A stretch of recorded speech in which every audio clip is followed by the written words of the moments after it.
Chapter 7 question है भारत पर प्रथम विश्व युद्ध का क्या प्रभाव पड़ा। पेज नंबर 115 निकालिए कुछ बातें। देखिए इसमें लिखा हुआ है भारत पर प्रथम विश्व युद्ध का प्रभाव। एशिया एवं यूरोप के छोटे बड़े कई देश प्रत्यक्ष अप्रत्यक्ष रूप से प्रथम विश्व युद्ध में शामिल हो गए थे। भारत भी इसका अपवाद नहीं था। ब्रिटिश सरकार द्वारा दिए गए आश्वासनों को मानकर भारत के नरमपंथियों ने ब्रिटिश सरकार का साथ दिया था। बहुत से भारतीय सैनिकों ने प्रथम विश्व युद्ध में अपने प्राण गंवाए। रक्षा क्षेत्र का खर्च काफ़ी बढ़ गया था। इसका परिणाम स्वरूप जरूरी चीज़ों की कीमत भी काफ़ी बढ़ गई थी। उस दौरान फसलों की पैदावार भी कम हो गई थी। 1918 से 1919 ईस्वी के बीच हुए भयानक अकाल के कारण व्यापक स्तर पर फैल गए संक्रमण रोग से लाखों लोगों की मृत्यु हुई थी। भारत में मजदूर आंदोलन पहले की तुलना में काफ़ी मजबूती से आगे बढ़ा। आर्थिक संकट ने सामाजिक जीवन में विश्रृंखला की सृष्टि की। ब्रिटिश शासन के विरुद्ध भारतीयों का मोह भंग हुआ था। नेक्स्ट क्वेश्चन है महात्मा गांधी के आंदोलनों में एकजुट होने के पीछे अफवाहों की क्या भूमिका थी। पेज नंबर 118 निकालिए कुछ बातें गांधी और अफवाह। महात्मा गांधी के नेतृत्व में चल रहे आंदोलनों के एकजुट होने के पीछे अफवाह और जनश्रुतियों की भी बड़ी भूमिका थी। वास्तुतः अफवाह या जनश्रुति ही जनता को स्वतःस्फूर्त रूप से कई आंदोलनों में खींच लाते थे।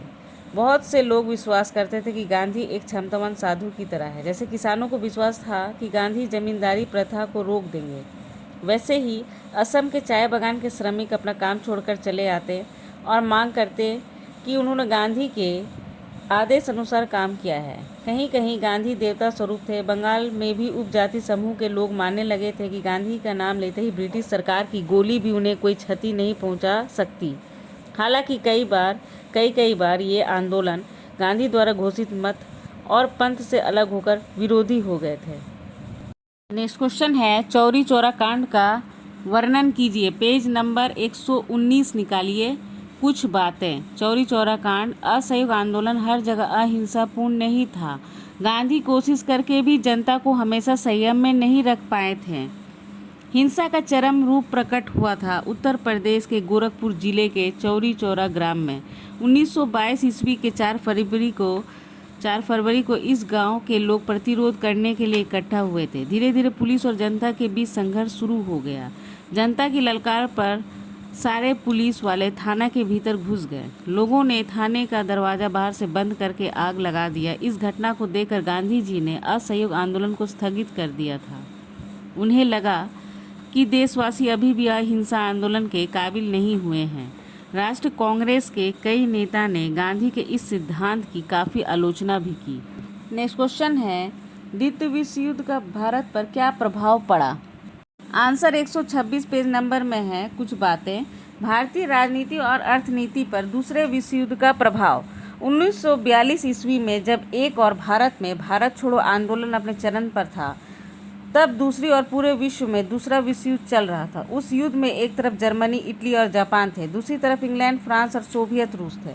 वायसराय लॉर्ड लिंथिगो ने भारत की एक तरफा युद्ध देश कहकर घोषणा की थी। 1940 ईस्वी के लगभग फ्रांस एवं इंग्लैंड जर्मन आक्रमण से त्रस्त हो गए। 1949 ईस्वी में जापान ने इस युद्ध में जोरदार ढंग से दस्तक दी। दूसरे विश्व युद्ध में भारत के भी लिप्त हो जाने की संभावना तैयार हो गई थी। तब ब्रिटिश सरकार भारतीयों से मदद पाने के लिए बहुत आग्रही हो गए थे। 1942 ईस्वी में अमेरिका एवं सोवियत रूस ने भारतीयों की मांग के साथ सहानुभूति प्रकट की। परिणाम यह हुआ कि सर स्टैफर्ड क्रिप्स के नेतृत्व में एक दल भारत आए। क्रिप्स ने प्रतिज्ञा की कि युद्ध के बाद भारत को अंतिम नियंत्रण का अधिकार दिया जाएगा। इधर युद्ध के कारण खाद्य संकट और मुद्रास्फीति अपने चरम पर था। गांधी ने भी इसी समय अंग्रेजों भारत छोड़ो का आह्वान किया। इसी परिस्थिति में सुभाष चंद्र बोस ने सिद्धांत लिया कि विश्व युद्ध की परिस्थिति को भारत में ब्रिटिश शक्ति के विरुद्ध काम में लगाना होगा। नेक्स्ट क्वेश्चन है सुभाष चंद्र बोस का छात्र जीवन का वर्णन करें। पेज नंबर 127 निकालिए कुछ बातें। सुभाष चंद्र का छात्र जीवन। सुभाष चंद्र प्रेसिडेंसी कॉलेज में अपनी पढ़ाई पूरी नहीं कर पाए थे। इतिहास के प्राध्यापक E.F. वेटन के विरुद्ध वहां विद्यार्थियों का विरोध शुरू हुआ। इसके कारण ही सुभाष और भी कई सहपाठियों को प्रेसिडेंसी कॉलेज से निकाल दिया गया। अंततः सुभाष चंद्र ने स्कॉटिश चर्च कॉलेज से BA की पढ़ाई पूरी की। छात्र जीवन के दौरान ही कोलकाता विश्वविद्यालय में टेरिटोरियल आर्मी की शाखा में 4 महीने के लिए योगदान किया था। उस अनुभव ने ही उन्हें सैन्य प्रशिक्षण और साधारण जीवन की अवधारणा को समझने में मदद किया था। 1919 ईस्वी में सुभाष चंद्र कैम्ब्रिज विश्वविद्यालय में दाखिला लिया। इसके साथ ही उन्होंने सिविल सर्विस परीक्षा देने की प्रस्तुति भी शुरू की। इंग्लैंड के छात्र छात्राओं का स्वतंत्र मनोभाव, तर्क वितर्क करने की इच्छा ने सुभाष को बेहद मुक्त किया। प्रवासी भारतीय छात्रों में सुभाष की काफ़ी प्रसिद्धि थी। 1920 ईस्वी में ICS की परीक्षा में सुभाष ने 4th स्थान प्राप्त किया था। नेक्स्ट क्वेश्चन है, रानी झांसी वाहिनी का वर्णन करें। रानी झांसी वाहिनी का वर्णन करें।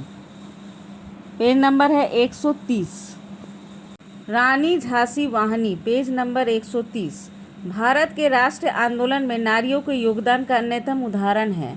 आज़ाद हिंद फौज की रानी झांसी वाहिनी। कांग्रेस में रहने के दौरान ही सुभाष चंद्र बोस ने सेवा के काम में महिलाओं की हिस्सेदारी की बात भी सोची थी। बाद में वे आज़ाद हिंद फौज में महिला सैनिक तैयार करने के प्रति आग्रही हुए। 1857 ईस्वी के विद्रोह में प्रमुख विद्रोहिनी रानी लक्ष्मीबाई के नाम से इस वाहिनी का नामकरण हुआ, रानी झांसी वाहिनी।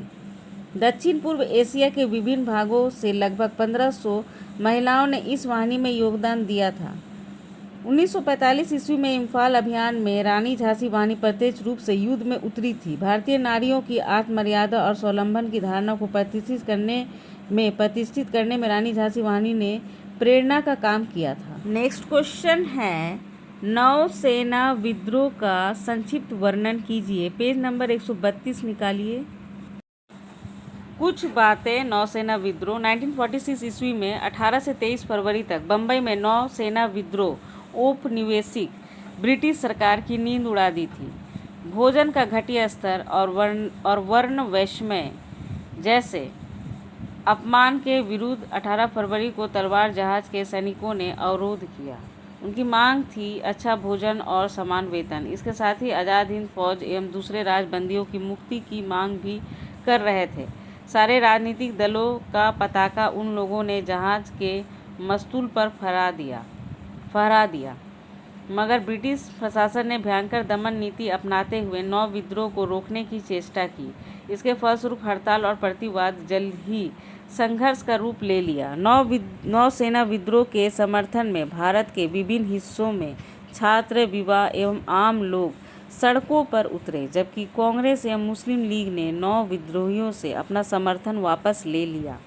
यहाँ तक कि महात्मा गांधी ने भी इस विद्रोह का विरोध किया था। आज़ाद हिंद फौज की तरह नौ विद्रोहियों ने भी ब्रिटिश शासन के खिलाफ संगठित हुए थे। फलस्वरूप उन्हें भी एक जैसा सम्मान मिलना चाहिए था।